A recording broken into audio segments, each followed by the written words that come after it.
أهلا حبيبتي. يمكن تكون هنا عشان حسيتي إنك بقيتي شخص مش شبهك. يمكن بقيتي سريعة الغضب، صوتك عالي، دمك بيغلي من أقل موقف. وأنا عارفة إن الإحساس ده كويس جدا، لكن في لحظة هدوء بتحس إنك فقدتي نفسك، فقدتي طريقتك الناعمة، سحرك اللي كان بيخلي كل حاجة حواليك تمشي بسلاسة. فتعالي نتكلم النهاردة عن حاجة بتحصل لينا كلنا: العصبية. لكن مش هنتكلم بشكل تقليدي، لأ، احنا هنتكلم كصحبات من القلب للقلب. العصبية مش قوة، دي صرخة وجع. أوقات كتير بنفتكر إن العصبية بتدينا قوة، بتخلينا نثبت نفسنا أو نحمي حقنا.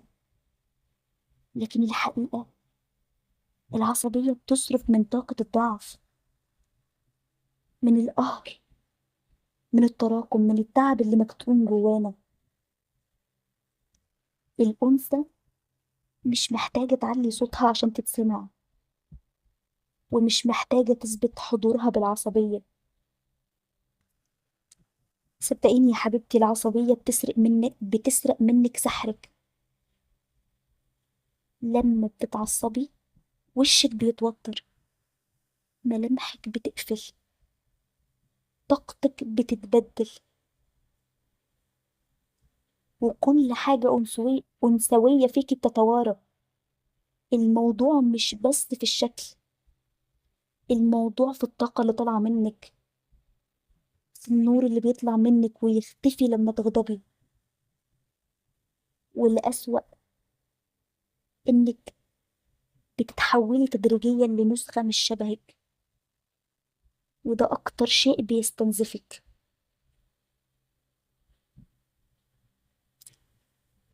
العصبية بتخليكي مش مفهومة، الناس مش دايما هتفهم انت ليه غضبانة حتى لو عندك حق.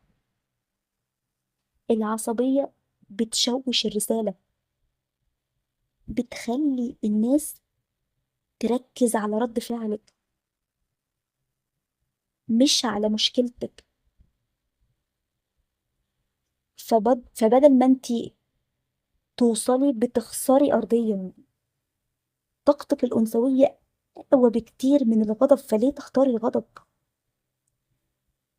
الأنوثة مش ضعف، الأنوثة قوة هادية، عمق ناعم، هالة حضور بتخلي الكل يسمعك حتى لو ما تكلمتيش.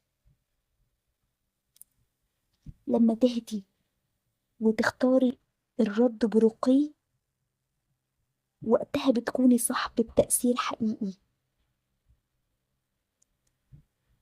بتلمعي، بتكوني مغناطيس. وده بيخلي اللي قدامك يرجع يحترمك بدون أي صراخ. أكيد في سؤال جواكي: طب أعمل إيه لما أكون على وشك الانفجار؟ أرجوكي إن عازلي لحظة، خدي دقيقة، ادخلي أوضة واقفلي الباب، انفردي بنفسك، خدي نفس عميق، هدي نفسك، اسألي نفسك وابني علاقة صادقة قوية معاها. اعرفي انت زعلانة من اللي حصل، ولا من تراكمات عدى عليها وقت. اكتبي يا ستي مشاعرك على ورقة، في نوت، المهم تفرغي، ما تنفجريش، فرغي. والفرق بينهم كبير قوي. اختاري الوقت المناسب للرد، وممكن ساعات تكتفي بالصمت. حقيقي الصمت هو أبلغ رد. ازاي ترجعي هدوءك وسحرك. اهتمي بنفسك، شكلك، ريحتك، لبسك وصوتك، دي كلها بوابات للأنوثة على فكرة. كل يوم اسألي نفسك أنا عايزة أكون مين، وهل طريقتي النهاردة شبهي.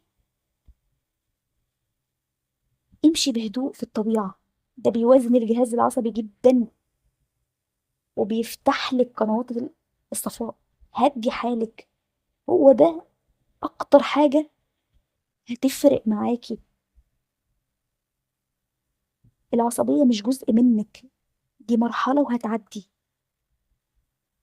وطول ما انتي بتوعي نفسك وبتختاري انك ترجعي لهدوءك فانتي أقوى. العصبية كانت وسيلة دفاع، بس خلاص دلوقتي انتي بتخلقي مساحة للسلام والأنوثة والجاذبية الطبيعية.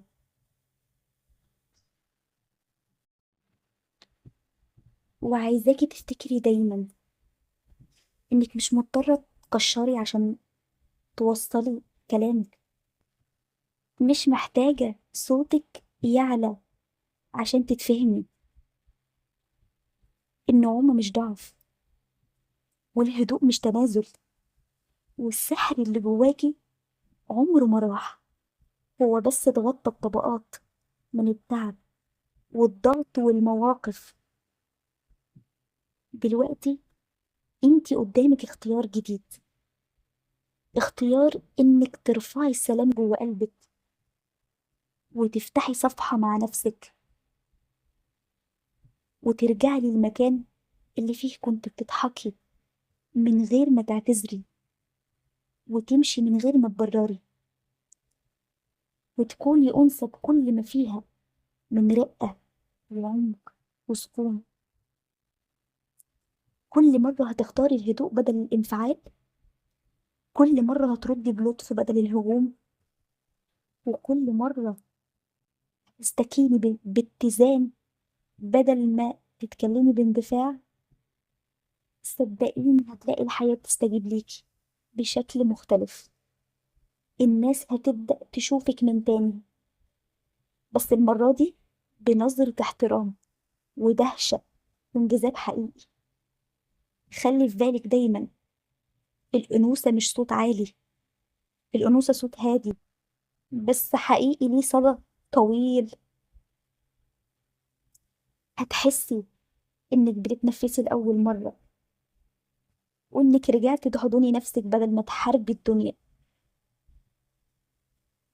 وخلي في بالك دايما هدوءك يا حبيبتي مش ضعف، ده أعلى درجات القوة.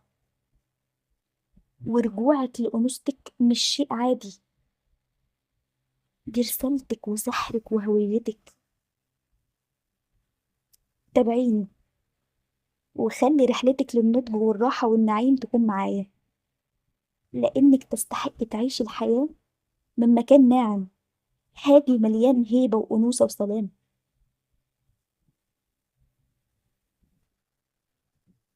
ولو حسيتي إن الكلام ده لمسك، لو فعلا جواكي صوت بينادي عشان يرجعلك هدوءك وسحرك، يبقى مكانك هنا معايا في سحر الأنوثة.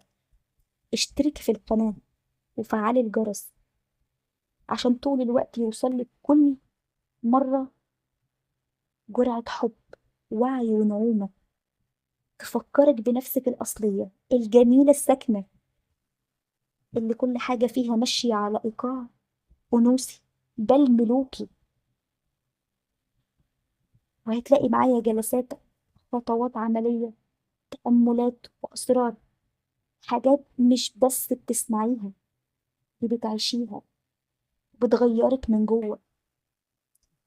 أنا يا روح قلبي موجودة هنا دايما عشان أساعدك، ومن خلال الاستشارات المدفوعة على الواتساب أو المعلومات الكتيرة اللي هتعرفيها مني مجانا تماما على اليوتيوب، هنمشي من خلالها سوا في رحلة حقيقية ترجع ترجع لك السلام وتحمي طاقتك. الاستشارات الخاصة متاحة بس على الواتساب. وهسيبلك رقم التواصل في صندوق الوصف.